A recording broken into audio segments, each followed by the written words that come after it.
우리 청년들이 오늘 은혜 찬양 불러주셨는데요, 참 가사가 은혜가 많이 됐습니다. 이 또한 다 지나간다는 거죠. 청년들 오늘날의 여러 가지 어려운 환경, 여건, 또 문제들, 또 마음의 고민과 갈등들 다 지나갑니다. 그런데 마지막 찬양의 가사 가운데 이야기했던 것처럼 주님의 뜻 알게 하소서라고 노래하죠. 결국 시간이 지나고 나면 그때 하나님의 뜻이 이런 것이었구나 라고 하는 것을 깨달아 알게 될 때가 있습니다. 근데 그것은 우리 청년 때만이 아니라 우리 인생에 있어서 항상 그렇습니다. 미리 하나님의 뜻을 다 알면 얼마나 좋겠습니까? 그런데 대부분 시간이 지나고 나면 그것이 하나님의 뜻이었구나, 그때 하나님께서 그래서 나에게 그렇게 일하셨구나, 역사하셨구나라고 하는 것을 고백을 하게 되죠. 우리 청년들께서도 오늘 답답한 것 많고 힘든 것도 많고 하고 싶은 것도 많은데 잘하지 못해서, 잘 되지 않아서 어려워하지만 걱정하지 마시고 하나님 앞에 믿음으로 꼭 행하셔서 하나님이 인도함을 받는 삶이 되시기를 축복합니다. 우리 청년들은 그 소리만 바래도 그 소리가 얼마나 아름답습니까? 소리가 기름지고 윤택하고 또 아름답고 그 소리만 들어도 참 은혜가 됩니다. 그런 때에 마음껏 노래를 많이 부르시기 바랍니다. 마음껏 젊은 날 힘이 있을 때 찬양도 많이 부르시기 바랍니다. 그것이 또한 우리에게 은혜가 되고 또 그 기도가 곡조가 있는 기도가 돼서 하나님 앞에 영광이 되고 하나님의 은혜를 체험하는 귀한 도구가 될 겁니다. 우리 청년들 알바 많이 하시죠? 아르바이트를 하는데 왜 아르바이트를 하십니까? 아르바이트를 해서 그것을 가지고 내가 어떤 목적을 하려고 하는 거죠. 근데 어떤 청년들은 간혹 미꾸라지가 있는 것 같아요. 알바를 해서 그냥 먹고 즐기기 위해서, 그렇게 내가 알바를 몇 달 동안 해서 명품 백을 사려고, 명품 신발을 사려고 알바를 한다라고 하는데, 물론 그것도 괜찮죠. 그런데 그것보다는 그렇게 알바를 해서 그것을 모아서 내가 어떻게 그것을 뜻있게 사용하느냐, 어떻게 그것을 사용하느냐라고 하는 것이 더 중요한 부분이 되죠. 바로 업계는 우리 청년들께서 좀 알바를 하시면 기간을 정하셔서 2년 혹은 3년 혹은 1년 기간을 정하셔가지고 성지순례 좀 다녀오셨으면 좋겠어요. 우리 청년들이 알바를 해서 모아서 그래서는 성지순례 가면 그곳에 가서서 주님의 발자취를 따라다니면서 말씀을 생각하고 주님과 깊은 교제를 나누는 은혜의 시간이 되고요, 성지순례를 다녀오면 성경을 보는 눈이 달라집니다. 시각이 달라지고 현장에서 주님이 말씀하시는 음성이 들려지기도 하고 여러 가지 은혜들을 경험하기도 합니다. 그렇기 때문에 기도하시면서 작정을 하셨으면 좋겠어요. 오늘 헌신 예배를 드리는 기념으로 우리 청년들이 내가 한 달에 얼마씩 모아야 되겠다, 그렇게 해서 보통 성지순례 한번 가려면 300에서 350 정도 예산을 세워야 됩니다. 얼마 정도 이렇게 좀 모으셔서 그렇게 해서 성지순례 가시면, 그러면 그곳에서 많은 은혜를 받게 됩니다. 전 처음에 성지순례를 갔을 때 갈릴리 호수에서 선상에서 예배를 드릴 때 굉장히 많은 은혜를 받았습니다. 성산에 둘이 팀들끼리 함께 모여서 하나님 앞에 예배를 드리는데 주님이 이 배에 올라타셔서 말씀을 전하셨다고 생각하니까 굉장히 마음이 뜨거워지는 거예요. 그리고는 그 앞에 더 겸손하게 되고 더 말씀을 깊이 연구하고 올바른 말씀을 전해야 되겠다, 그런 헌신이 다시 한번 결심했던 그런 경험도 있습니다. 많은 하나님의 역사하심을 경험하게 됩니다. 우리 청년들뿐만 아니라 우리 성도님들께서도 교회에서 성지순례 계획을 세우고 발표하면 그러면 많이 신청하셔서 함께 가시면 좋겠습니다. 그러셔서 성지순례 통해서 우리의 신앙이 더욱더 말씀에 살아 내 삶에 경험되어지는 시간이 될 것이고요, 더 깊은 하나님의 은혜를 경험하게 될 것입니다.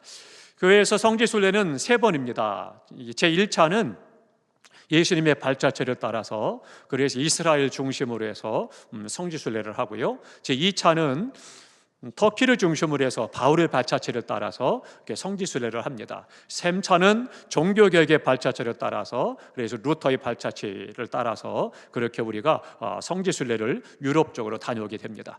그러니까 우리가 그런 부분을 이제 3개년에 걸쳐서 진행되죠. 지금 1차, 2차가 마쳤고 3차가 남아 있습니다. 내년에 성지순례를 종교개혁의 발자취를 따라서 다녀오려고 합니다. 우리 성도님께서도 기도하시면서 신청하시고 준비하시면 좋겠다, 그런 생각이 듭니다.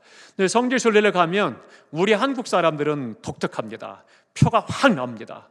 무슨 표가 나는가 하면 이제 목사님하고 성도들이 같이 가시잖아요. 그러면 성도들이 음식을 많이 싸웁니다. 김치를 많이 싸우고 고추장을 많이 싸우고 깻잎을 많이 싸워서 배낭을 꼭 매는 그 팀들 중에 한 분이 꼭 있습니다.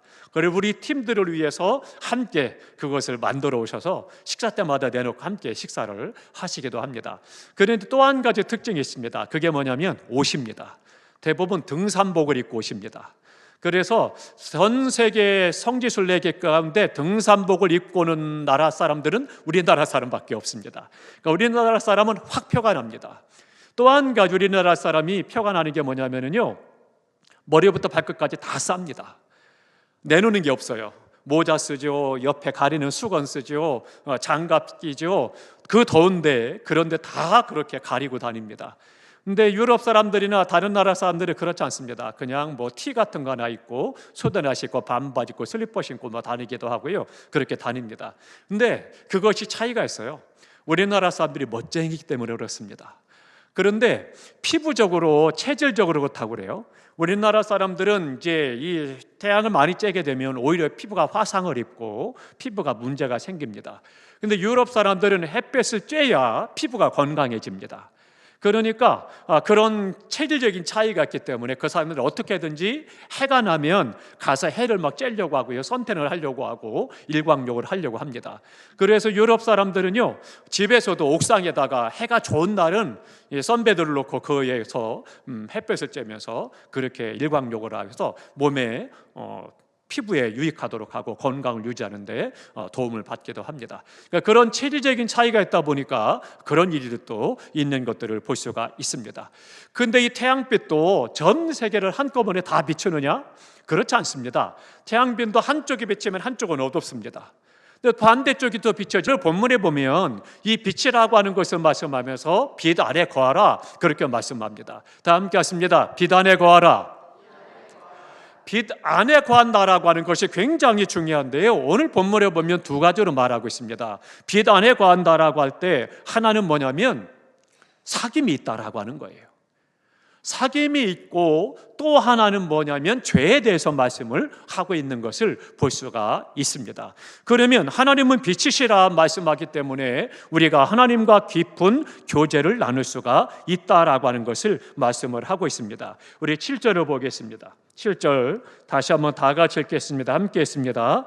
그가 빛 가운데 계신 것 같이 우리도 빛 가운데 행하면 우리가 서로 사귐이 있고 그 아들 예수의 피가 우리를 모든 죄에서 깨끗하게 하실 것이요. 아멘. 그러니까 우리가 하나님과 빛 가운데 행함으로 말미암아 교제할 수 있다, 사귐이 있다, 그렇게 말씀을 하고 있습니다. 우리가 사귄다라고 하는 것 굉장히 중요한 부분입니다. 내가 누구와 사귀느냐, 이웃과의 관계 속에서도 이웃을 잘못 사귀면 죄 짓는 일에 함께하게 되고요, 악한 일에 함께하게 됩니다. 근데 선한 이웃을 만나게 되면 그러면 생활 속에서 선한 일을 많이 하게 되고 좋은 영향력을 끼치고 많은 사람을 도와주는 그런 삶을 살아갈 수가 있죠. 그렇기 때문에 내가 누구와 교제하느냐 굉장히 중요합니다. 내 친구들을 만날 때에도 생각이 건강하고 그리고 착하고 선한 사람, 배려할 줄 아는 사람, 그런 사람과 교제를 하면 그 사람은 항상 만남이 유쾌하고요, 즐겁고 뿐만 아니라 좋은 일을 많이 함께 합니다. 그런데 악한 사람, 불평하는 사람, 또 속에 화가 많은 사람, 이런 사람들과 만나면 봉변을 당합니다. 그거 참 이상하죠. 그래서 그 사람을 만나면 항상 불편한 거예요. 늘 불평하고 불편하고 안 좋게 얘기를 하거든요. 왜냐하면 제가 너무나도 잘합니다. 제가 그런 사람이었거든요. 그래가지고 까탈스러워가지고 하나에서 별까지 전부 다 감사하고 좋다 그런 게 아니고 뭐냐면 이게 문제고 저게 문제고 이것 잘못됐고 이것 잘못됐고 이렇게 하면 더 좋을 텐데 계속 그러는 거예요. 근데 저는 그게 샤프하고 똑똑한 줄 알았습니다. 잘난 건 줄 알았어요.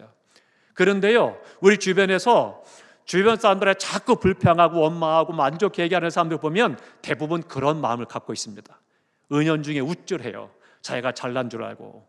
그래서는 항상 잘못된 거 찾아서 지적하려고 해요. 그런 성향이 있습니다. 그러니까 어느 날 친구가 저한테 그러더라고요. 성우가 좀 그만 좀 해라. 너 그러고 있으면 피곤해 그러더라고요. 그래서 충격을 받았어요. 야, 나하고 있는데 왜 충격을 받아? 심심하지 않고 좋잖아. 재주가 잘못되고 이거 문제 있잖아. 그런데 뭘 그래? 아니라는 거예요. 근데 제가 은혜를 받고 보니까 그게 가장 어리석은 거예요. 정말 은혜가 없는 사람이 살아가는 것을, 또 그것에 대해서 자기 스스로가 얼마나 못났는가라고 하는 걸 잘 보여주는 거죠. 근데 내가 누구나 교제하느냐라고 하는 것이 너무나도 중요한데, 그 교제 가운데 첫 번째는 하나님과의 교제입니다. 어떻습니까? 오늘 이 밤에 우리가 하나님과 교제하도록 주님 앞에 나왔죠. 그래서 하나님을 섬기기 때문에 하나님을 찬송하고 하나님 앞에 내 삶을 아뢰고 내 삶을 주님께 맡기고 하나님의 도우심을 구하고, 그래서 하나님의 뜻을 이루고 나라 민족을 위해서, 또 교회를 위해서, 우리 가정을 위해서, 자손을 위해서, 나를 위해서 함께 기도하는 거죠. 근데 그런 것들에도 하나님과 깊은 교제를 나누는 그런 삶이 됩니다. 근데 그 삶은 어떠냐? 빛의 삶이 된다라고 하는 것을 말씀을 합니다. 우리 청년들이 오신 예배 드리는데요, 우리 청년들의 생애가 나 혼자 먹고 마시고 즐기는 곳으로 끝난다라면 그 인생은 헛된 인생입니다. 그 인생은 그냥 짐승과 똑같은 거예요. 미안하지만 짐승은 어때요? 태어나면 다른 거 안 봅니다. 배고프면 잡아서 먹고 배부르면 잠자고, 그리고 그냥 화장실 가면 끝이고 그냥 뛰어다니면 되는 거고, 그냥 그게 짐승의 삶이에요. 근데 사람이 태어나서 내가 돈을 벌어서 나 혼자 먹고 마시고 즐기고 인생 끝난다? 그 인생은 보람이 없고 사람다운 삶이 아니고 짐승과 같은 삶이다 이야기하는 거죠. 그렇기 때문에 내가 누군가 교제를 하고 누군가의 영향을 받아서 그 안에서 빛된 삶을 살아가야 되는데, 하나님과 교제하게 되면 어디가 중요하고 무엇이 중요한가를 깨닫기 때문에 그 안에서 사람다운 삶을 살아가는 것이고, 하나님께 영광을 돌려드리고 많은 사람을 도와주고 보람된 삶을 살아갈 수가 있는 거죠. 그 안에서 우리가 빛된 삶을 살아갈 수가 있습니다. 오드리 헵번, 우리 어른들은 다 아실 거예요. 어쩌면 우리 청년들은 모를지 모르겠는데요, 근데 이 오드리 헵번이 어떻습니까? 로마의 휴일이라고 하는 영화에서 일약 세계적인 스타가 됐죠. 그래서 수많은 돈을 벌고 명예를 얻었는데, 이 오드리 헵번이 아프리카를 건너갑니다. 아프리카를 건너가서 빈민들을 위해서 자신의 재산을 다 쓰고 그 사람들과 함께 동거동락하면서 그렇게 생활을 했습니다.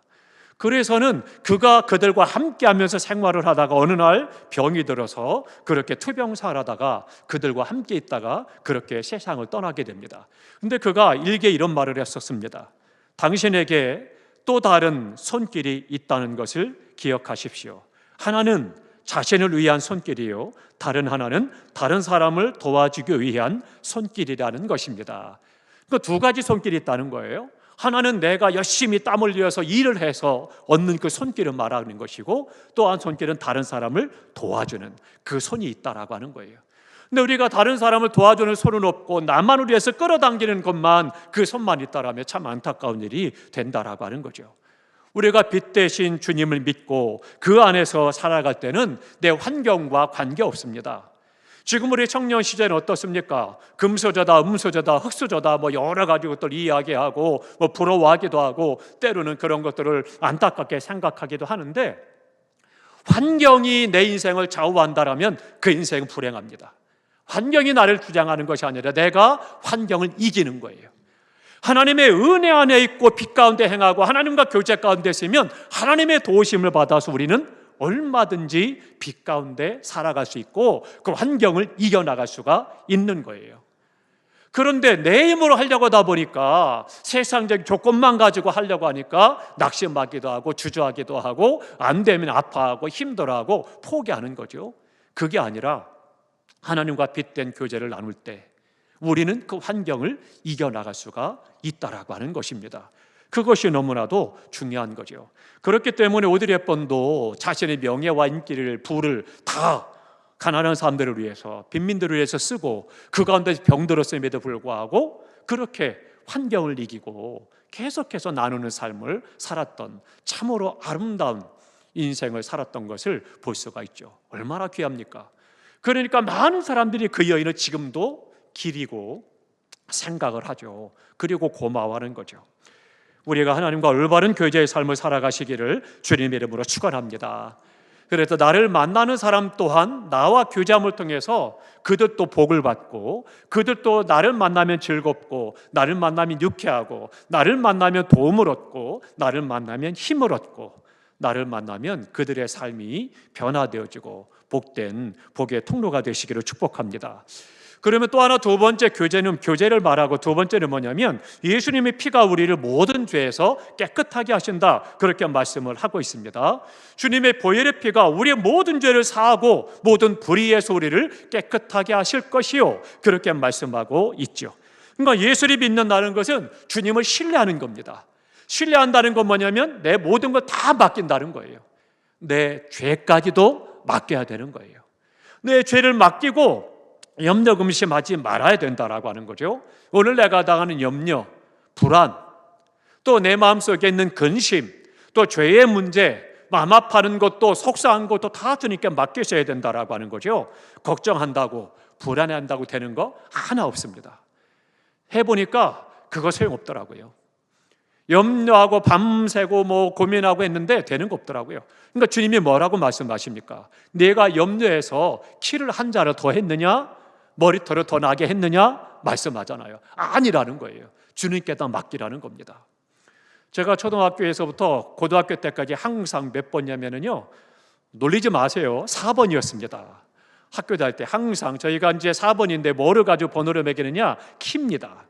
그러니까 키를 가지고 4번이니까 항상 작은 거예요. 키가 작으니까 어떻게 돼요? 저 끝에서 1번, 2번, 3번, 4번이니까 딱 여긴 거예요. 그리고 교탁 바로 앞에 제가 앉아 있는 거죠. 그러면 얼마나 속상하냐면요, 선생님이 침이 다 튀어요. 침이 다 튀니까 항상 지저분하고 기분 나쁘고 냄새나고 막 그래요. 그래가지고 때에 따라서는 수건 갖다 몰래 있다가 슬쩍슬쩍 닦기도 하고 그러는데요. 그런데다가 또 선생님이 조금 하면 다 저 시키는 거예요. 바로 앞에서 네가 가서 물 떠와, 네가 가서 컵 가지고 와, 네가 가서 분필 가지고 와, 다 시킵니다. 그러니까 계속 그 4번이니까 굉장히 싫었어요. 하나님, 나 좀 키 좀 키워주세요. 근데 하나님께서요, 안 키워주시더라고요. 언제 키워주자느냐, 고등학교 졸업하니까 10cm가 크게 해주시더라고요. 한 해 동안 10cm가 크대요. 그 키가 이 키예요. 그렇다고 대단히 큰 건 아닙니다.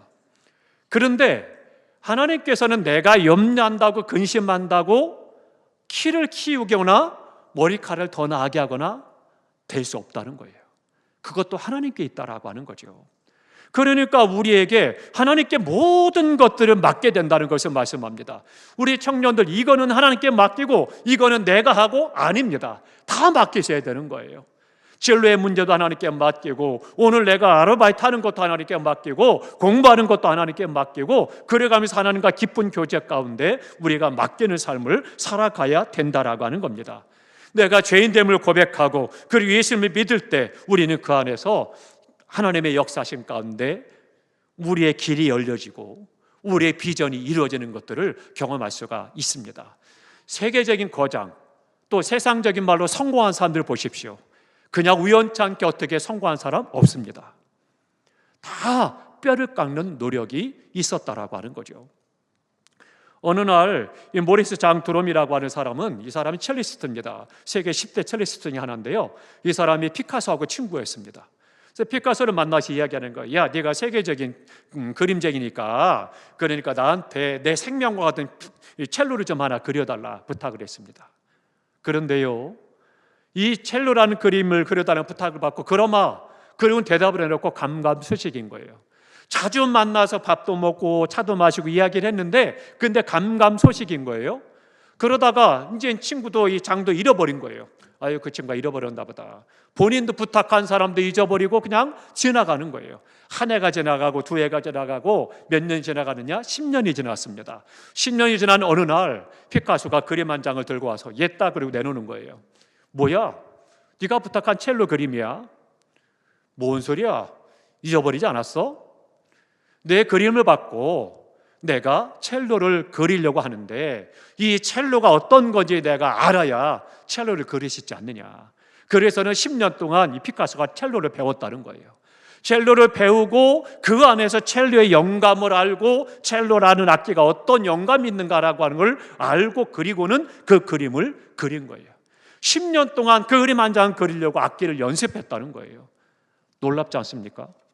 세계적인 거장이 된다라고 하는 것, 그렇게 쉬운 게 아니다라고 하는 거죠. 최선을 다해서 준비하고 노력하고 애를 써야 된다라고 하는 것을 이야기를 하고 있는 거죠. 우리가 빛되신 하나님 향해서 나아가는 그것이 바로 신앙생활이죠. 가는 길이 험해도, 거칠 수가 있어도, 가파른 언덕길이오고 숨이 찰 수 있고 비탈길이라 할지라도, 그렇다 할지라도, 우리가 때로는 넘어진다 할지라도 우리는 그 길을 계속해서 걸어가야 되는 거죠. 태사를 넘어가고 험곡을 지나서 빛을 향해서 주님과 깊은 교제를 나누고 주님이 인도하심을 기다리고 바라보면서 하나님 앞에 나아가는 삶이 중요한 거죠. 어두운 쪽으로 가지 마시기 바랍니다. 쉬운 것 택하지 마시기 바랍니다. 부흥성회 때도 강사님 말씀하셨죠. 좁은 문, 좁은 길로 가자, 그렇게 이야기했잖아요. 존 버넌의 철로역정을 보면 우리 청년들 꼭 읽어보시기 바랍니다. 이건 기독교 고전인데요, 꼭 읽어보시기 바랍니다. 우리 기독도가 천성을 향해서 나아가는 동안 그가 수많은 일을 겪게 되죠. 가는 길이 험하고요, 허영의 도시를 만나고요, 유혹의 도시를 만나고요, 맹수가 길을 막기도 하고요, 고통의 앞길을 막기도 하고. 지금 우리 청년들과 똑같아요. 가는 그 길 똑같아요. 계속해서 만나는 일들이죠. 그러나 그 모든 것들을 헤치고 천성을 향해서 나아갔던 그 기독도와 같이 우리가 오늘 내가 당하는 여러 가지 어려움과 환난과 시험과 유혹과 맹수와 고통들을 참고 견디고 주님을 바라보며 천성 향해서 나아가는 삶이 바로 우리 믿음이라고 하는 것입니다. 왜 가야 되겠습니까? 그곳까지 가야 사는 것이고 또 가야만 주님을 만날 수 있기 때문입니다. 우리 모두가 다 빛으로 나아가길 힘쓰고, 힘들어도 방해하고 음해가 있는 세력들이 있다 할지라도 중단하지 마시고 멈추지 마시고 끝까지 주님과 동행하고 주님을 의지하고 믿음으로 전진해 나가시기를 주님의 이름으로 축원합니다. 어떤 일이 있어도 주저하지 마시기 바랍니다. 또 포기하지도 말고 우리가 말씀대로 생활하기를 힘쓰시기 바랍니다. 그때 우리 주님은 우리의 가는 길을 인도하실 것이고 그 안에서 성공도 있고 하나님께도 영광이 되고 또 우리의 삶을 통해서 많은 사람의 복의 통로가 되는 영광스러운 성도의 삶을 살아갈 수가 있습니다. 오늘 내가 당한 어려움이 뭔지, 오늘 내가 당한 아픔이 뭔지, 우리의 환경과 고난도 이 밤에 다 주님께 맡기고 주님을 의지하고 주님 안에서 나를 위로해 주시고 또 새 힘을 주시는 은혜를 경험하고 그 힘을 가지고 또 전진해 나가고 참고 견디며 이기는 믿음 되시기를 축복합니다.